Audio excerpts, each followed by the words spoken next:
Agora vamos voltar para o nosso esqueminha de compressão de gás ideal e a gente vai avançar na termodinâmica até chegar nas definições de reversível e irreversível do ponto de vista termodinâmico. Vou escrever aqui rapidinho o nosso velho esquema que a gente vai usar várias vezes.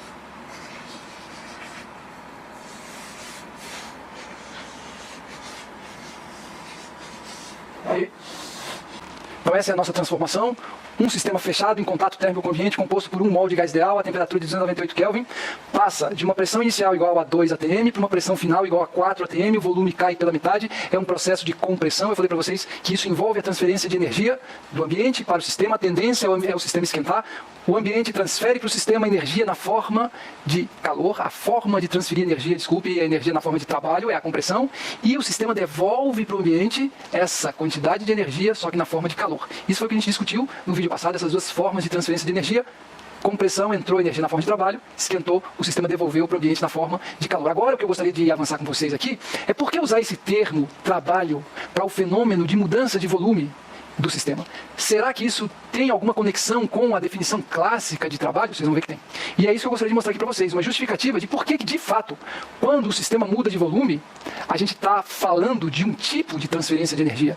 E é o tipo que já se discutiu, com certeza vocês discutiram isso em introdução à física, que é a definição de Newton, de trabalho. Força vezes deslocamento. Presta atenção, vou fazer bem devagarzinho aqui. Então o que eu vou fazer? Uma justificativa para se usar o termo trabalho em processo de mudança de volume. Olha aqui, eu vou partir da definição de trabalho de Newton. Força vezes variação de posição do corpo no qual se aplica força. Isso eu represento por dx. Na definição de Newton, quando você aplica num corpo uma força e você desloca esse corpo, o trabalho é mensurado pela distância que o corpo se moveu enquanto você aplicou a força. Certo? Essa é a definição clássica de trabalho feita por Newton. Agora, como é que a gente pode transformar essas grandezas em coisas que estão envolvidas nesse exemplo? Primeira coisa, que a gente pode tentar mudar a forma de apresentação dessa lei.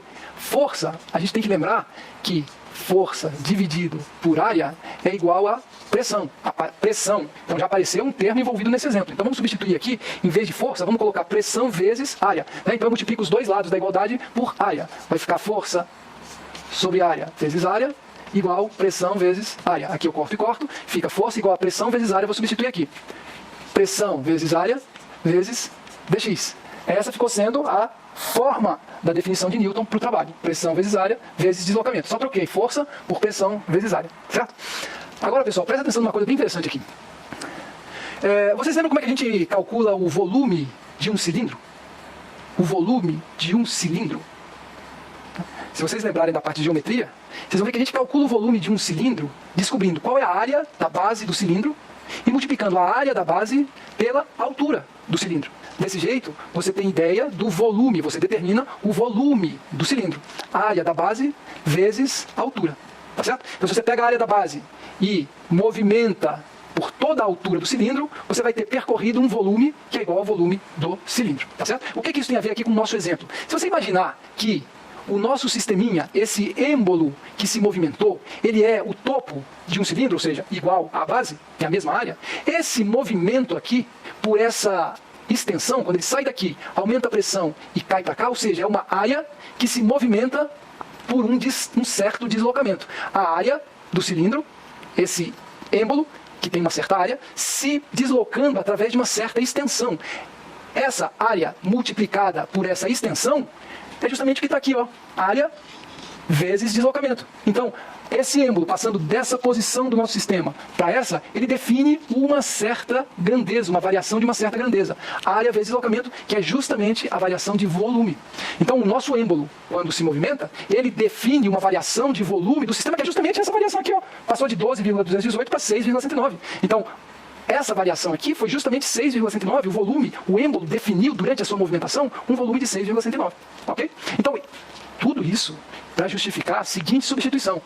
A área vezes deslocamento é igual a uma variação de volume. Então, o que era inicialmente força vezes deslocamento, a gente foi modificando a forma de apresentação dessa lei de Newton para definição de trabalho, até chegar em TdV.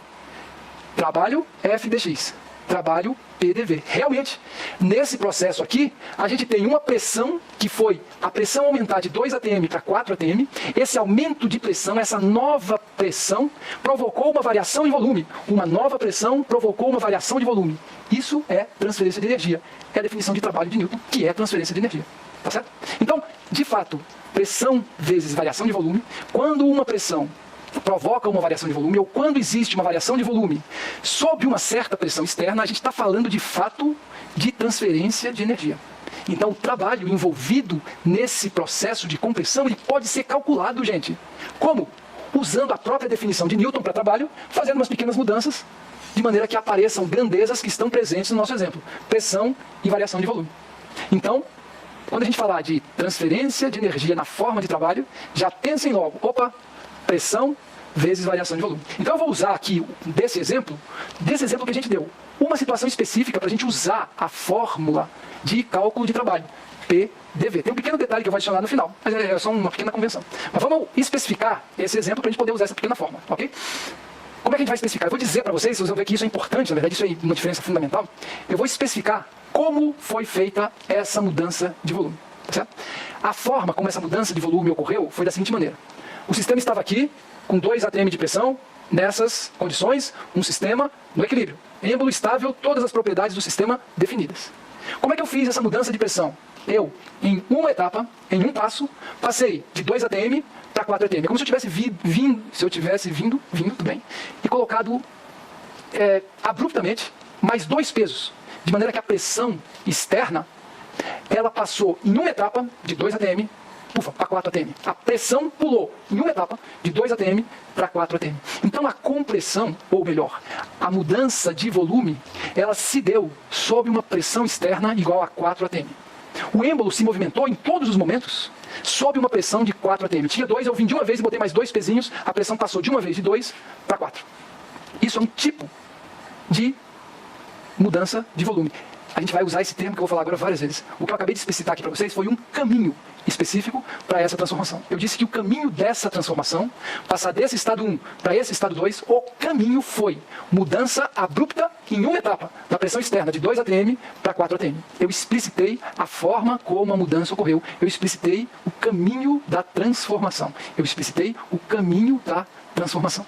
Para esse caminho de transformação, qual é o valor de energia transferido para o sistema na forma de trabalho? Nesse caso é pressão externa vezes ΔV. Eu simplesmente agora estou levando em conta não pequenas variações bem pequenininhas, infinitesimais, é o termo que a gente usa. Eu estou falando de uma variação maior. É como se eu tivesse somado todas essas pequenas variações. A pressão em todos os momentos, a pressão externa, em todos os momentos, ela foi constante, igual a 4 atm. Esse valor de pressão que eu coloco aqui é o valor de pressão que existe, pressão externa sempre, que existe durante a movimentação do êmbolo. Então o valor de pressão externa é constante e igual a 4 atm, vou colocar entre parênteses a unidade. Qual é o ΔV vezes ΔV? Volume final 6,109. Volume inicial 12,218. ΔV é final menos inicial. Então ΔV é menos 6,109 litros, que é a unidade. Qual é o trabalho? 4 vezes menos 6,109, que dá 4 vezes 6,109, 24,436, 24,436 atm vezes litro. Essa aqui é a unidade de energia.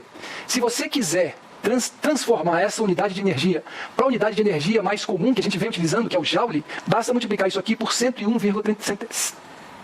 Basta multiplicar isso aqui por 101,39. E aí você transforma a unidade atm vezes litro para Joule. Então eu vou transformar vezes 101,39, 2.477,57 2.477,57 joules. Ok? 2.477 vezes 0,57 joules. Isso aqui é uma quantidade de energia. Que energia é essa?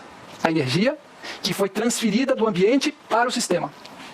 Tem aqui o sinal negativo, tá? Vamos botar aqui. Isso aqui vai desaparecer depois, depois eu vou falar. É menos, né? Vezes 4, menos 2.477,57. Isso é a quantidade de energia que foi transferida para o sistema, do ambiente para o sistema. Qual a forma que se deu essa transferência de energia do ambiente para o sistema? A forma foi trabalho. Foi através de uma mudança de volume. Uma mudança de volume que se deu sob uma pressão externa constante em todos os momentos de movimentação do êmbolo. A pressão externa foi 4 atm, daqui 2.477,57 joules. Então usamos a equação. Agora, detalhe muito importante, apesar de ser uma convenção, apesar de não ser uma convenção que é aceita por todos os livros, é a convenção que a gente vai usar aqui. Presta atenção. Como esse exemplo envolve transferência de energia do ambiente para o sistema, a gente vai utilizar uma convenção de que toda vez que energia entra no sistema, essa energia tem que ter um sinal positivo. Toda vez que energia sai do sistema e vai para o ambiente, essa energia tem que ter um sinal negativo. Como esse exemplo aqui envolve entrada de energia no sistema, do ambiente para o sistema, esse valor tem que ser positivo. Certo? E o fenômeno de compressão, todo fenômeno de compressão, de diminuição de volume sob uma pressão externa, ele tem que envolver uma entrada de energia. Então todo exemplo de compressão tem que envolver energia positiva no final. É por isso que, por convenção, meus amigos, a nossa definição de energia transferida na forma de trabalho vai ter um menos aqui na frente. Tá certo? Esse menuzinho é uma convenção, de modo que todo processo de diminuição de volume, que tem um ΔV negativo, vai resultar num valor positivo de transferência de energia. Isso significa que entrou energia no sistema na forma de trabalho. Então esse sinal negativo aqui na frente da nossa fórmula de trabalho, vamos usar logo a nossa super letra, que daqui para frente nós vamos usar sempre quando a gente quiser se referir a uma quantidade de energia transferida de uma certa maneira, um certo tipo de transferência de energia, que é o trabalho. É essa letra que a gente vai usar, W. A nossa fórmula vai ser menos PDV, né? Aqui, na verdade, como isso aqui não dá nem para perceber, W minúsculo, e aqui, quando a gente tratar de grandes mudanças de volume, não infinitesimal, a gente vai falar de W maiúsculo. Ufa! Calma. Calma, todo mundo calma. A gente vai fazer vários exemplos desses cálculos, de maneira que vocês percebam como é possível, e é simples, é fácil, a gente calcular a variação de energia, o quanto entrou de energia no sistema, quando o sistema sofreu uma compressão. Ou seja, ele recebeu energia na forma de trabalho. Quanto de energia ele recebeu? Mais 2.477,57, quando ele passa de 2 atm para 4 atm, numa etapa só. Ok? Sofrendo uma variação de volume de 12,218 para 6,69. Lembrem-se que esse valor, a gente chegou nele, porque a gente assumiu que a transferência, a mudança na pressão externa foi feita em uma etapa, de 2 atm para 4 atm. Então, nesse valor de pressão externa aqui, eu coloco 4. Tá certo? É a pressão externa sob a qual o movimento do êmbolo ocorre. Certo? Quanto de energia entrou no sistema, na forma de trabalho, para esse exemplo específico, quando a transformação foi feita em uma etapa só, quanto de energia? Mais 2.477,57 joules. Certo? Essa energia ficou no sistema? Lógico que não. Porque se ela tivesse ficado, a temperatura teria se elevado e teria ficado mais alta.